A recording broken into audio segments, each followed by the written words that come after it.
하나님께 모든 영광의 박수 올려드리겠습니다. 감사합니다. 자, 우리 앞뒤 좌우에 계신 분들과 우리 2층에도 잠옷실에도 인사하겠습니다. 무더위에 건강하시라고 인사하시고, 다시 한번 인사합니다. 주의 성전에 영원히 삽시다.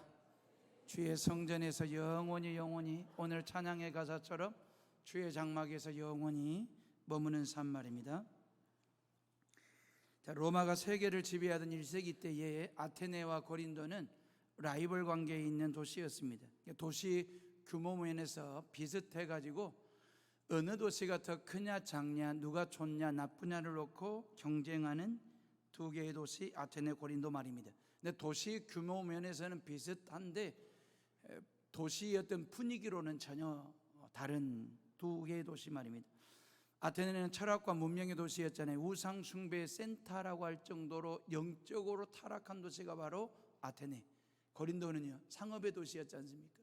많고 많은 돈의 흐름이 있는, 자산의 가치가 있는 그런 고린도에서 더더욱 고린도 사람들은 미의 여신이었던 아포로디테라고 하는 여신을 숭배하다 보니까 결국 돈과 성이 이렇게 질펀하게 버무러지면서 추할 대로 추할 정도의 성적 타락이 있었던 곳이 바로 고린도라고 하는 도시입니다. 아테네와 고린도는 규모 면에서는 비슷하지만 분위기상으로 봐서는 아테네는 영적으로 아주 추하게 타락한 도시이고 고린도는 성적으로 아주 추악하게 타락한 도시 말입니다. 사도 바울이 이 두 개 도시를 이어서 지금 선교하는 거잖아요. 아테네에서 당당하게 이 똑똑하고 야무지고 영리한 철학자들 앞에서 철학적으로 변론하듯이 복음을 증거하다가 결국 성과를 거두지를 못하고 아주 미미한 결실을 거두고 난 후 어찌 보면 냉정하게 말하면 아테네 선교는 실패라고 할 정도로 말입니다. 이제 그런 어떤 상실감 말입니다. 그런 어떤 실패감을 안고 맥 빠진 모습으로 찾아온 곳이 바로 고린도였거든요. 근데 그 고린도는 성적으로 질펀한 타락이 있는 그런 도시에서 하나님은 말입니다, 이 고린도에서 새로운 어떤 선교 마인드를 가지고 있는 부부를 만나게 하시는데, 그 부부와의 만남을 통해서 어찌 보면 사도 바울은 아테네에서의 선교 실패를 했기 때문에 상실감과 패배감과 그리고 정말 어쩌면 섭섭함도 있었겠지만 이 고린도에서 브리스길라와 아굴라 부부를 만남으로 인하여 서로에게 위로가 되고 그러면서 새로운 선교 패러다임을 찾는 계기가 되는 것이 바로 고린도가 됩니다. 로마가 세계를 지배하던 1세기는 혼란과 격동의 시대였거든요. 지금의 터키를 가면 갑바도기아라고 하는 곳에서 약간 위쪽 북쪽으로 올라가면 본도라고 하는 도시가 있습니다. 이 본도라고 하는 도시에서 아굴라가 태어났고 브리스길라는 로마의 명문 가문의 딸로 태어났습니다. 이 두 사람이 로마에서 만나가지고 부부예언을 맺게 됐고, 그러면서 직업은 텐트 메이커 말입니다. 천막 제조업을 하는 그런 직업을 가지고 사업을 로마 땅에서 하게 되는 브리스길라와 아굴라 부부 말입니다. 예수님 당시에 천막 만드는 일은 이 직업 자체가 사회적으로 품위가 높은 직종은 아니었고요. 왜냐하면 죽은 짐승의 가죽을 만드는 일이기 때문에 별로 그다지 선호하는 직업은 아니었지만 꽤나 돈벌이가 되는 기술이었습니다.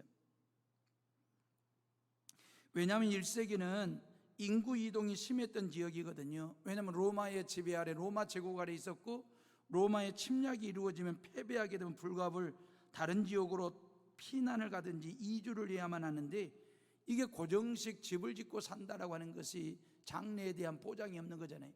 고정식 집을 짓는다라고 하는 게 경제적인 어떤 부담도 만만치 아니했고, 그렇기 때문에 늘 이동 가능한 이동식 천막이 대세였거든요. 그리고 어찌 보면 삶을 살아가는데 거주 형태가 가장 적절한 게 바로 텐트 이동식 말입니다. 그러다 보니까 천막 기술은 상당히 좋은 기술이었고 텐트 메이커들은 상당한 돈을 버는 기술자들이었습니다.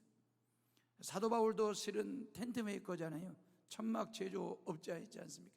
3절에 있는 말씀 보면 선교사로 파송을 받았지만 지금처럼 어떤 금융을 통해서 아니면 여러 가지 선교 헌금이 지원이 된다든지 선교 현장에 송금이 된다든지 그런 게 아니고 이때 당시는 인편이 아닌 이상은 전달받을 방법이 없지 않습니까? 그러니까 선교사로 파송을 받았지만 마땅히 후원하는 교회도 후원하는 사람도 없었기 때문에 모든 선교사들이 전문인 사역자처럼 자기 직업을 가지고 있었거든요. 그게 바로 사도 바울이 텐트 메이커가 된 계기가 바로 그런 겁니다. 그러니까 천막 제조 기술이라고 하는 것은 어느 지역을 가든지 간에 그 지역에서 막간을 이용해서 천막을 만들어 가지고 선교 자금을 마련할 수 있는 아주 좋은 기술이 되었기 때문에 그렇습니다.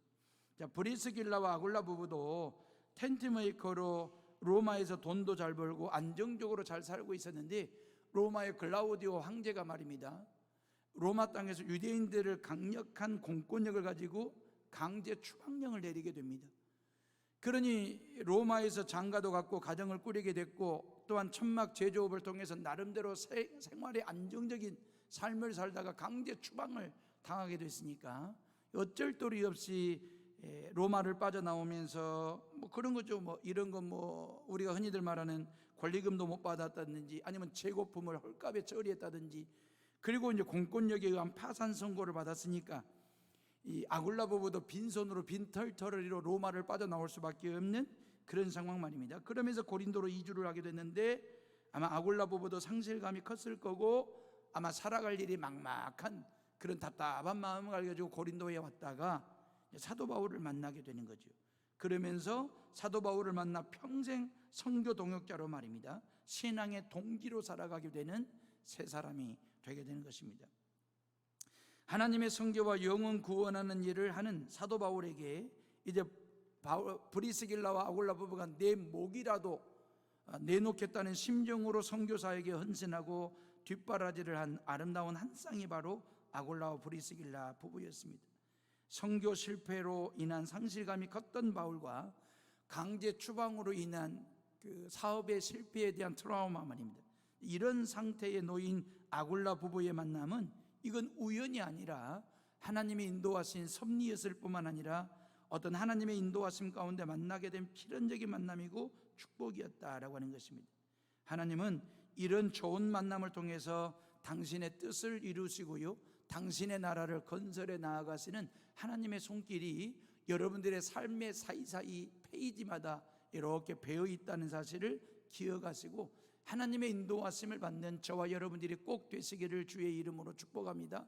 그리고 누구를 만나든 그 만남을 통해서 이건 하나님께서 허락하신 필연적인 만남이고 하나님의 섭리 가운데 만남이 이루어졌다라고 하는 그 만남의 깊은 의미와 가치를 부여하며 살아가는 우리의 삶 말입니다. 지난주 해오른교회에서 진행했던 세 번째 비전 캠프 말입니다. 다녀간 목회자와 교사들 그리고 청소년들이 한 420여 명 남짓 됩니다. 첫 번째, 두 번째 비전 캠프는 저희들이 한 300명 정도만 초청하고 이렇게 모집을 해가지고 이 본당에서 했거든요. 그 300명 정도를 이 본당 아래층에 앉혀놓으면 양 사이드가 좀 빈자리가 생기고 좀 헐거웠습니다. 근데 이번에 한 420명을 모아놓고 아래층을 꽉 채우고 2층에 우리 중고등부 학생들이 좀 한 20-30명이 더 올라가서 앉으니까 아래층에 꽉 찬 느낌이 들고, 그리고 정말 뭐랄까요, 좀 마음이 어떤 든든한 막 그런 생각들이 들기도 하고, 그래서 제 판단에 의하면 이건 비전 캠프는 우리가 3년 주기로 하는 행사지만 한 전국에서 한 350명 정도만 초청하면 딱 좋겠다라는 그런 생각을 나름대로 하게 됐습니다. 잠자리 때문에 아니면 애들 먹이는 먹거리 때문에 또 아이들이 청소년들이 일 봐야 되는 대소변 화장실 사용하는 문제로 염려 아닌 염려를 좀 했던 건 사실인데 저희들이 2박 3일 동안 별 어려움 없이 먹는 것, 잠자는 것, 뭐 분뇨 처리하는 이 모든 일들 은혜 가운데 잘 치루어졌고요.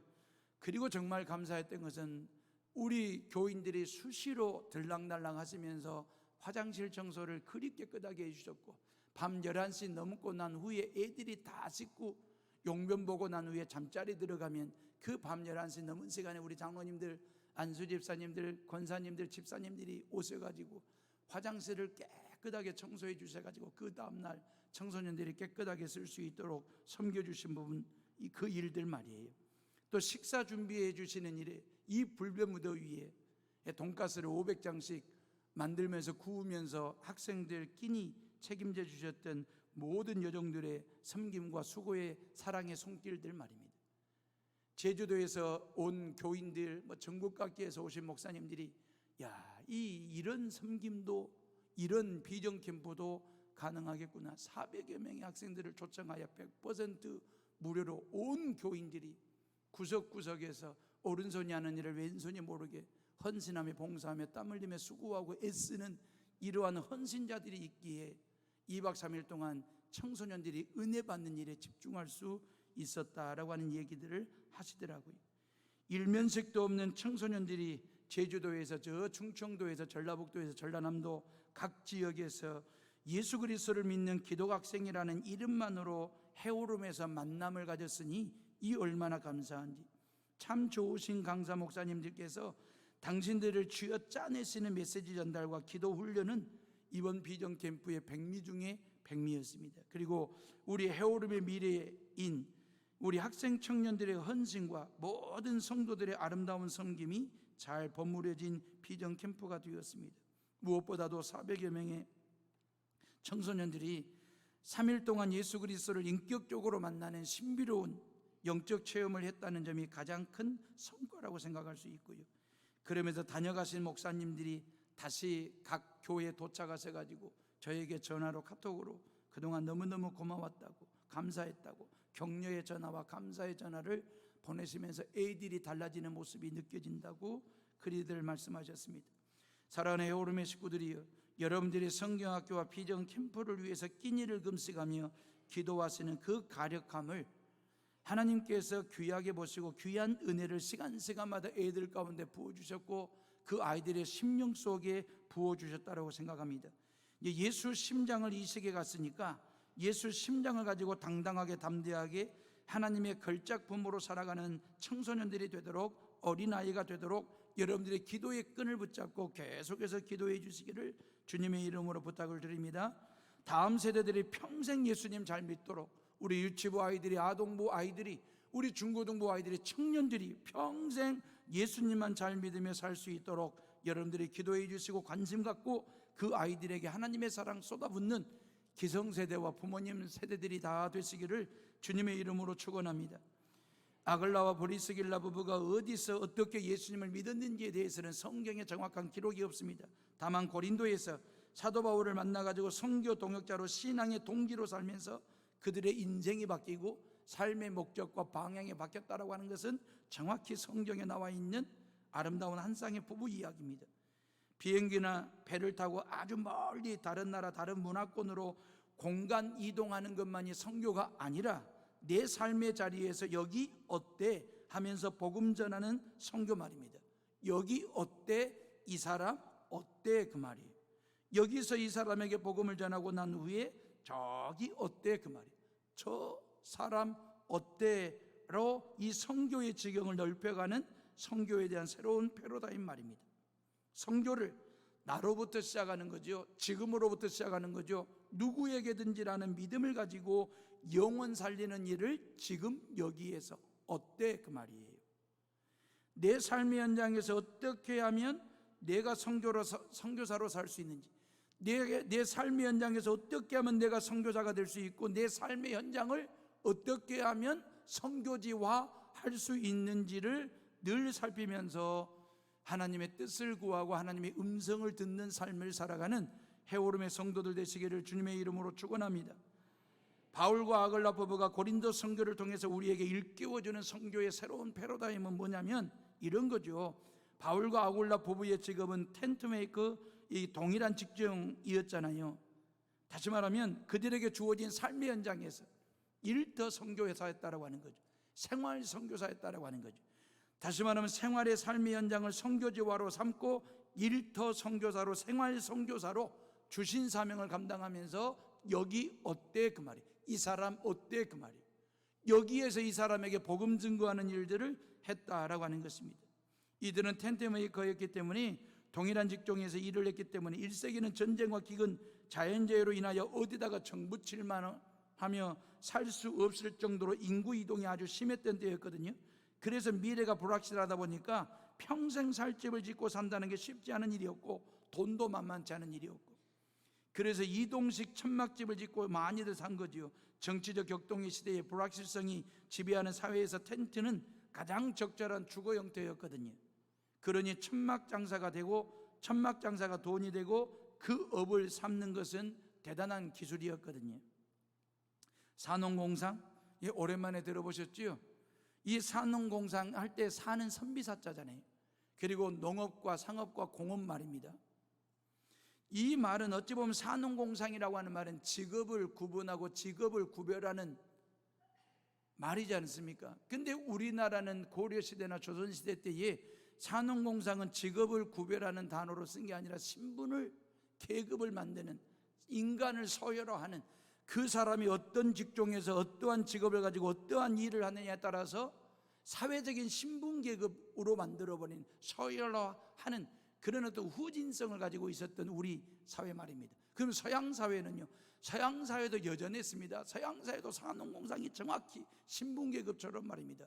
그 최고의 하이 클래스에 누가 있었냐면 철학자들이 있었거든요. 그 철학자들 밑에 기술자들을 놓고 엔지니어들을 놓고 이걸 인간을 서열화하는 서양 사회의 사회 구조 말입니다. 항상 우열이 갈리고 갑을이 생기고 말입니다.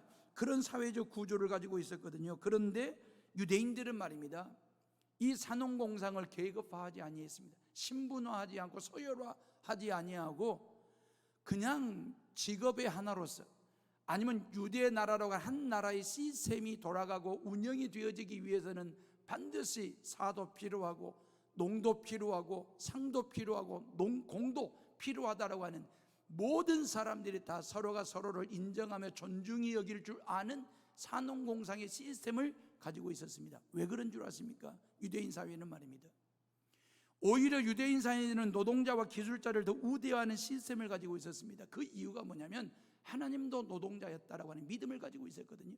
하나님도 기술자라고 하는 믿음이 그들의 삶의 밑변에, 정신사고의 밑변에 깔려 있었습니다. 왜요? 하나님도 말씀으로 천지만물을 지으신 노동자잖아요. 흙을 빚어가지고 저와 여러분들의 형상을 만들어 놓으신 기술자이고 노동자라고 하는 사고 구조가 가지고 있었기 때문에 유대인들은 모든 자녀들과 어린 자식들에게 반드시 기술 한 가지씩 가르치는 게 유대인의 교육이었습니다. 만약에 자녀들에게 기술을 가르치지 않으면 그 자식들을 도둑놈으로 키운다라고 그리 손가락질을 받는 사회적 구조 말입니다. 그래서 어린 시절부터 하나님의 노동을 배우게 했습니다. 어린 아이들로부터 하나님의 노동을 하게 했습니다.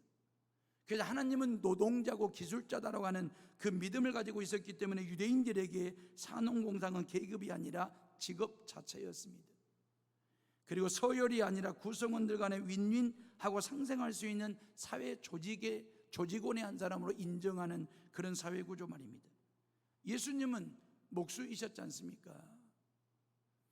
지금도 목수직은 힘들고 힘쓰고 힘내야 하는 일이지만 요즘은 연장이라도 좋잖아요. 목수의 3대 연장이 뭡니까?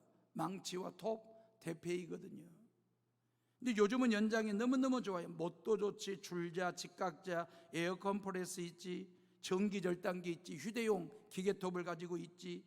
그러면서 제가 목수들이 일할 때 쓰는 연장 중에 가장 신기한 것 중에 뭐냐면 타카라고 하는 기계입니다.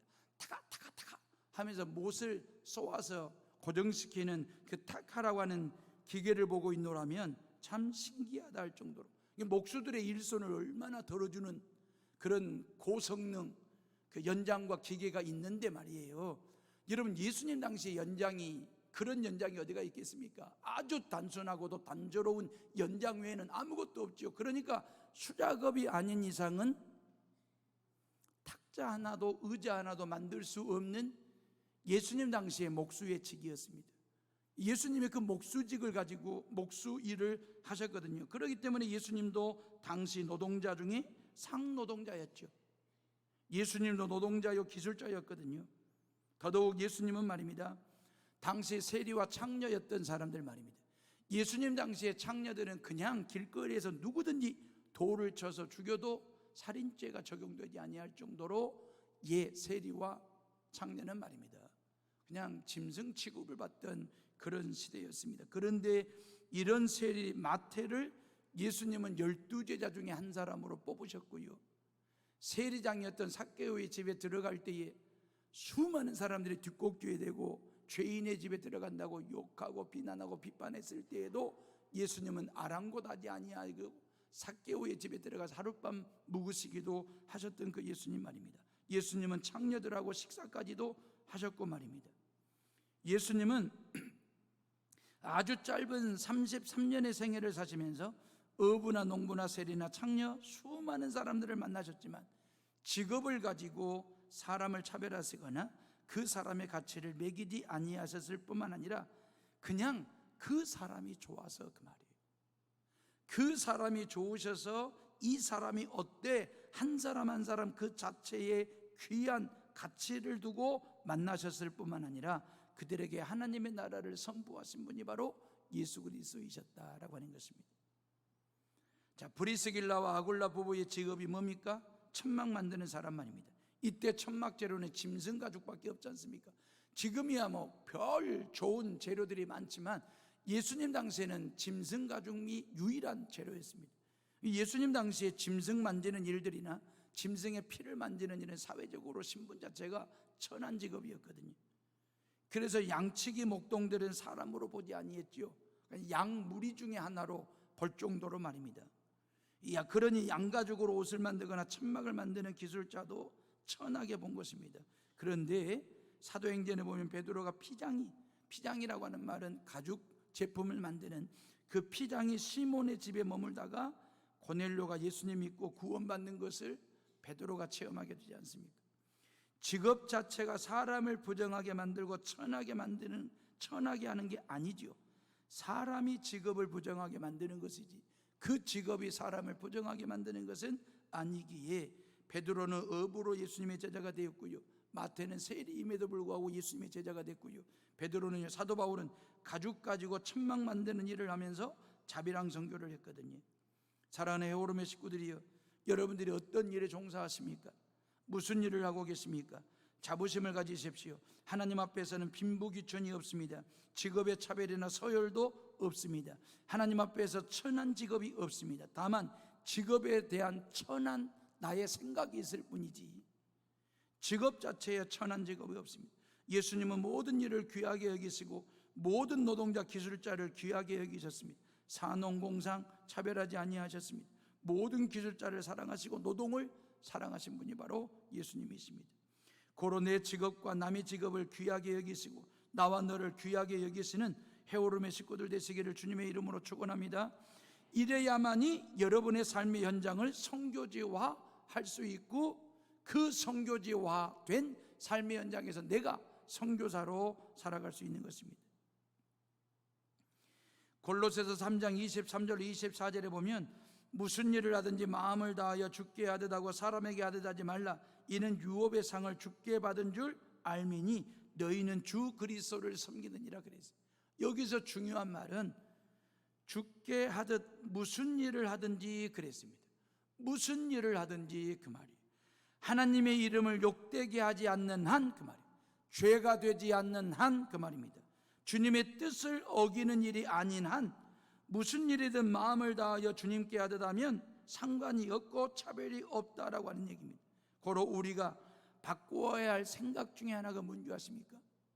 교회 일은 거룩하고 세상 일은 거룩하지 못하다라고 하는 생각 바꾸셔야 됩니다. 하나님의 일은 성스럽고 하나님의 일이 아닌 세상 일은 성스럽지 못한 속된 거라고 생각하는 사고 구조, 이건 바꾸셔야 됩니다. 모든 일이 다 거룩한 일입니다.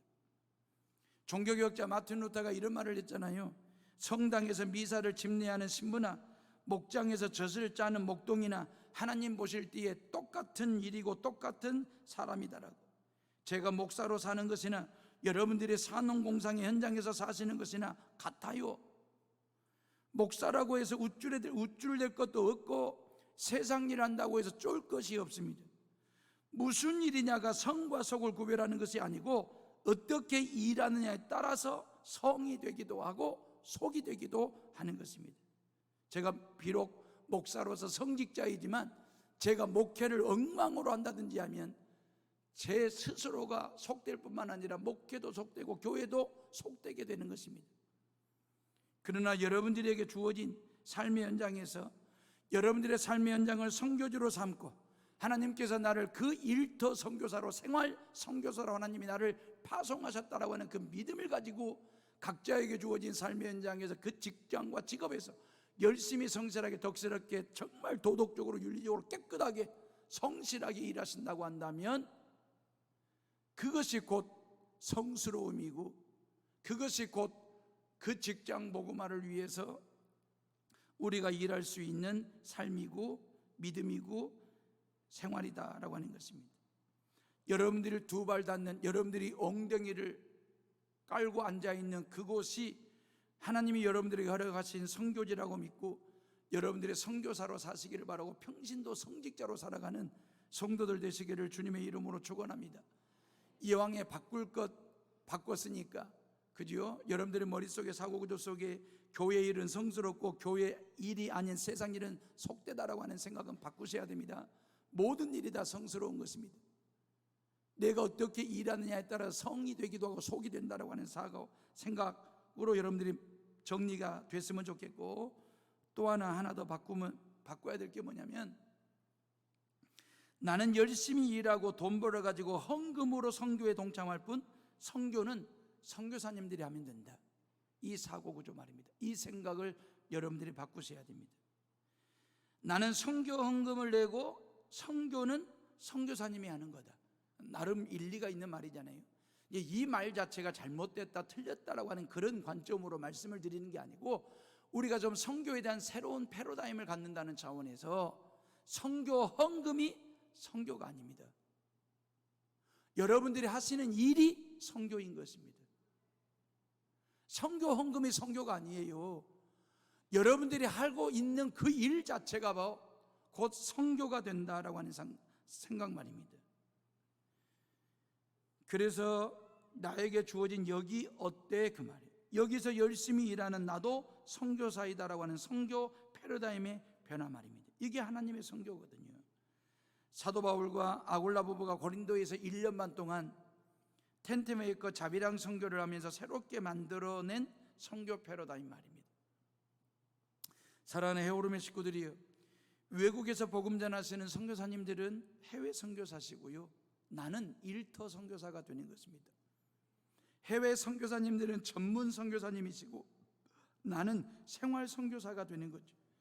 하나님께서 나를 일터 선교사로 세워주셨다라고 하는 사실을 믿으시기를 주님의 이름으로 축원합니다. 어떤 사람은 교사로, 어떤 사람은 공무원으로, 어떤 사람은 공단 직원으로, 어떤 사람은 사업가로, 어떤 사람은 주부로, 어떤 사람은 군인으로, 어떤 사람은 기술자로, 어떤 사람은 노동자로, 어떤 사람은 농부로, 어떤 사람은 공업인으로 하나님이 세워주셨으니 여기 어때 그 말이에요. 선교하십시오. 내가 어디에 있는지 공간이, 장소가 선교를 결정하는 게 아니라 내가 하는 일이 선교를 결정한다라고 하는 믿음을 가지고 말이에요. 우리는 지금 여기 어때 부름받은 일터 선교사고 생활 선교사입니다. 일하는 선교사, 이게 고린도에서 새롭게 디자인한 선교 패러다임입니다. 그리고 두 번째로 동행과 동역하는 선교 말입니다. 사도 바울은 고린도를 유럽 선교의 전진 기지로 삼기 위해서 1년 반 동안 오랫동안 머물면서 복음 전하면서 공을 들인 곳이 바로 고린도였습니다. 근데 사도 바울이 고린도에 평생 머물 수 있는 건 아니잖아요. 또 다른 미지의 땅으로 하나님이 인도하시는 대로 선교하러 복음 전하러 출발하고 떠나야만 되는 거잖아요. 1년 반 머물렀던 고린도에서 떠나 미지의 땅으로 선교하러 떠나려고 할 때에 오늘 18절에 있는 말씀에 보니까 브리스길라와 아굴라 부부가 사도 바울을 따라 떠나는, 동행하겠다고 따라 나서는 이 부부의 모습이 나오거든요. 여러분, 고린도를 함께 떠난다라고 하는 것은 아굴라 부부에게 그리 쉬운 일이 아닙니다. 왜냐하면 로마에서 가정도 꾸리고 나름대로 텐트메이커로 성공적이고도 안정적인 삶을 살다가 강제 추방을 당했잖아요. 빈털터리가 되고 빈손으로 로마 땅을 빠져나왔던 그 강제 추방에 대한 트라우마가 있지 않습니까? 그 트라우마를 극복을 하고 고린도에서 1년 반 동안 텐트메이커로 새로운 사업을 하면서 삶의 자리를 잡고 또한 사업도 잘 되고 돈벌이도 괜찮았고 삶도 안정이 되고 자리를 잡아가고 고린도 시민의 한 사람으로 자리매김을 하고 있는 중요한 타이밍에 사도 바울이 고린도를 떠나 미디의 땅으로 복음 전하러 간다고 했을 때에 이 모든 것을 다 접고 이 모든 것을 다 포기하고 사도 바울의 동행자가 되고 동역자가 된다라고 하는 것은 결코 쉬운 일이 아닙니다. 모르겠어요. 고린도에서의 1년 반이 사업이라도 부도날 지경으로 어려웠다면 몰라, 고생만 지긋지긋하게 했다고 한다면 몰라, 이웃 간에 틀어짐이 있었다고 한다면 몰라, 성적으로 너무나 문란한 고린도 생활에 이골이 나서 예란 모르겠다고 이삿짐 싸들고 사도 바울을 따르는 동행자의 동행길에 오르게 됐는지는 그랬다면 몰라. 그건 아니지 않습니까? 사업도 잘 됐고 돈도 잘 벌고 고린도 생활도 잘 적응하고 모든 것이 잘 되어 있었거든요. 고린도 시민의 한 사람으로 자리매김도 하고 있었고요. 그런데 그런 고린도를 떠난다, 상식적으로 생각해 보면 상식적이지 않습니다. 이성적으로 생각해 보면 비이성적인 사람처럼 느껴집니다. 경제 논리로 따져보면 이것은 플러스가 되는 게 아니라 마이너스가 되는 판단입니다.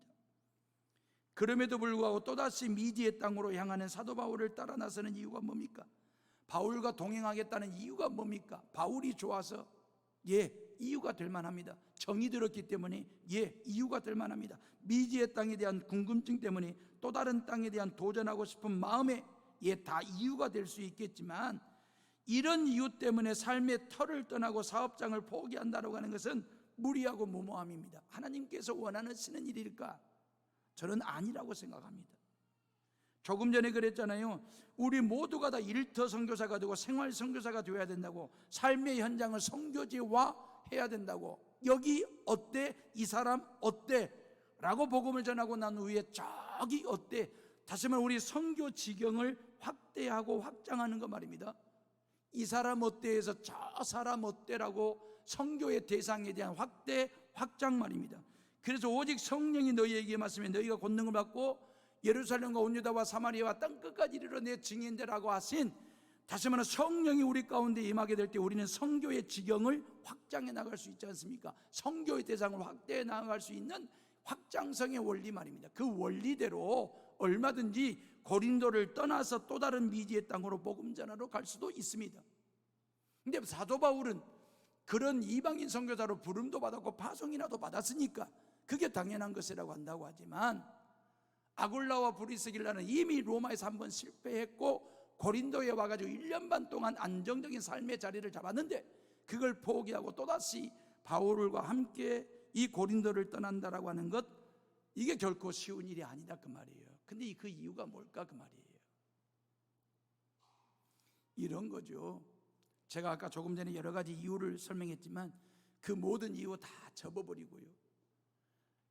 브리스길라와 아굴라 부부가 사도 바울과 동행하게 된 이유는 1년 반 동안 사도 바울을 통해서 하나님과의 동행을 배운 거죠. 하나님과 동행하는 사람이 얼마나 행복하고 얼마나 그 안에 기쁨이 있는지를 1년 반 동안 하나님과 동행하는 사도 바울을 통해서 느끼고 경험하고 체험하고 배운 것입니다. 그래서 내 남은 인생을 하나님과 동행하는 삶을 살겠다고 좀 더 정확히 표현한다면 하나님과 동행하는 사람과 동행 말입니다. 이게 얼마나 기쁨이고 이게 얼마나 행복한 일이고 이게 얼마나 살아가야 되는 이유가 되고 목적이 되는지 말입니다. 하나님과 동행하는 것도 복이에요. 근데 더한 복은 뭐냐면 하나님과 동행하는 사람과 동행하는 것 그 말입니다. 우리 남편이 하나님과 동행하고 있어요. 그 남편과 내가 동행하는 그 아내에게 얼마나 행복이 있을까? 우리 부모님들이 하나님과 동행하며 사세요. 하나님과 동행하는 그 부모님과 동행하기를 원하는 자식들에게 얼마나 기쁨이 있고 보람이 있을까요? 해오른교회 임지영 목사가 하나님과 동행해요. 하나님과 동행하는 그 목사와 동행하는 신앙생활하는 해오른교회 교인이라고 한다면 얼마나 행복할까요? 내가 다니는 직장의 오너가, 우리 사장님이 늘 하나님과 동행하는 삶을 사는 것을 보았어요. 하나님과 동행하는 오너와 함께 동행하면서 동역하면서 직장생활하는 그 직원들의 마음에 얼마나 기쁘고 즐거움이 있을까요? 브리스길라와 아굴라 부부가 모든 것을 다 접고 포기할 수 있었던 이유는 그는 고린도에서 사도 바울을 통해서 깨달은 게 하나가 있어요. 하나님과 동행하는 것, 배운 게 하나 있습니다. 하나님과 동행하는 삶이 그 인생이 얼마나 행복하고 기쁘고 보람되는지 말입니다. 이번 성경학교나 비전캠프 때 아이들의 마음의 중심에 심어준 것 중에 하나가 바로 하나님과의 동행이었습니다. 하나님이 나와 함께 하신다, 나도 그 하나님과 함께 하겠다라고 하는 믿음의 결단과 고백이 있는 성경학교와 비전캠프 말입니다. 우리 어린이 아이들은 성경학교에서 저녁에 부흥집회를 했거든요. 저녁 부흥집회를 통해서 우리 모든 아이들이 하나님이 나와 함께 하시고 나도 하나님과 함께 한다라고 임마누엘 신앙으로 무장하는 것 말입니다. 이번 비전캠프를 통해서 말입니다. 말씀과 찬양과 기도가 이 삼박자가 잘 버무려진 비전캠프를 통해서 전국 각지에서 모인 400여 명의 청소년들이 하나님이 나와 함께 하시고 내가 하나님과 함께하는 임마누엘 신앙으로 무장하는 것 말입니다. 65세의 할아버지 뻘 되신 목사님과 44세의 삼촌 뻘 되시는 목사님 두 분이 당신 안에 내재되어 있는 영적인 능력과 홀리 파워를 애들에게 다 쏟아붓듯이 그렇게 말씀 전해주시고 기도회를 인도해 주셨거든요.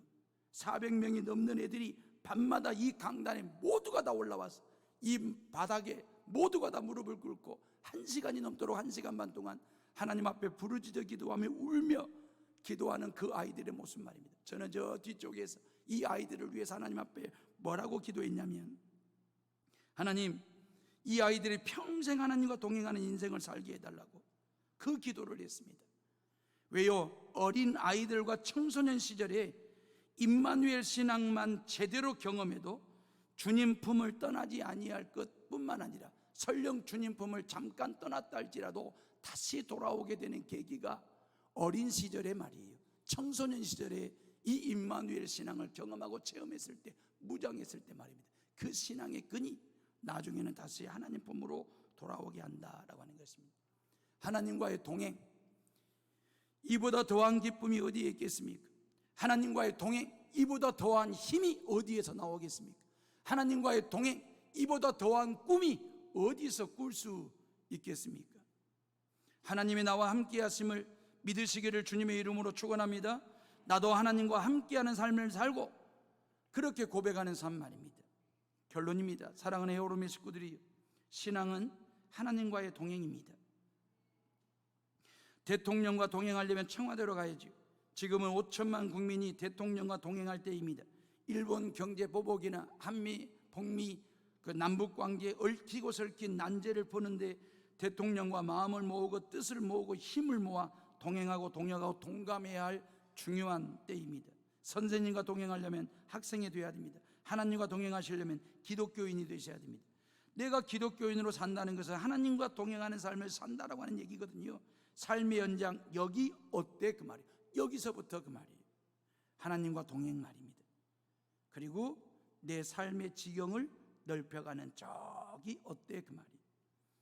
신앙 자체가 하나님과 동행이지만 하나님과 동행하지 않으면 목회도 안 되고 선교도 안 되고 신앙생활은 말할 것도 없고요. 내 가정을 선교지로 삼는다면 내가 선교사가 돼야죠. 그래서 모든 가족들이 하나님과의 동행을 배울 수 있도록, 느낄 수 있도록 내가 내 가정 안에서 내가 선교사로 사는 거죠. 여러분들의 직장을 선교지화 하시려면 여러분들의 직장 생활하면 직장 내에 선교사가 되셔야죠. 모든 직장 동료들이 하나님과 동행하는 나를 통해서 하나님과 동행하는 그 복이, 기쁨이 무엇인지를 보여주고 느낄 수 있도록 말입니다. 유명한 부흥사 말입니다. 한국교회 초창기 유명한 부흥사 중에 한 분이 이성복 목사님 말입니다. 이성복 목사님은 항상 주먹을 쥐고 다녔대요. 성도들이 물었대, 아니 목사님 왜 이렇게 주먹을 쥐고 다니세요? 물었더니 나 지금 예수님 손잡고 다니고 있어 그러더래요. 예수님 손잡고 있다라고 하는 얘기. 예. 아굴라와 브리스길라 부부처럼 우리가 일터 선교사로 생활 선교사로 자원하면 하나님의 동행이 시작됩니다. 아브라함이 가나안 땅에 선교사로 파송을 받았을 때에 하나님께서 그와 함께 동행하셨습니다. 요셉이 말이에요. 청년 요셉이 형들의 미움사 가지고 노예로 팔려갔을 때 보디발의 집에 머슴 선교사로 일하고 있을 때, 억울한 누명을 써가지고 감옥 안에 갇힌 옥살이 선교사를 하고 있을 때에 하나님께서 그 요셉과 함께 하셨습니다. 모압 여인 루시 말이에요. 베들레헴에 2주 노동자로 2주 이사 오겠다고 하면서 시어머니 곁을, 나오미 곁을 떠나지 아니하고 나오미를 따라왔을 때 하나님은 그녀와의 동행을 시작하셨고, 그 루시라는 여인이 예수님 가문의 여인이 되게 하셨습니다. 믿음이라고 하는 것은 큰 업적을 쌓거나 대단한 자리를 차지하거나 출세하고 성공하는 성공주의가 믿음이 아닙니다. 믿음이라고 하는 것은 어떤 지식을 얻고 어떤 신비한 체험을 하고 성경의 난해 구절을 풀이하는 그런 것이 아닙니다. 믿음이란 아주 간단합니다. 하나님과 함께 살고 하나님과 함께 하는 것입니다. 하나님과 동행만입니다. 그게 믿음입니다. 하나님과 동행을 기반으로 해서 나의 삶의 현장을 선교지화하는 것, 내가 일터 선교사로, 생활 선교사로 사는 것 말입니다. 고로 여러분들이 이 성전을 떠나는 순간 선교사가 되는 것입니다. 예배자이면서도 선교사로 8월 한 달을 살아가는 헤오름의 식구들 다 되시기를 주님의 이름으로 축원합니다. 축원합니다. 기도하겠습니다.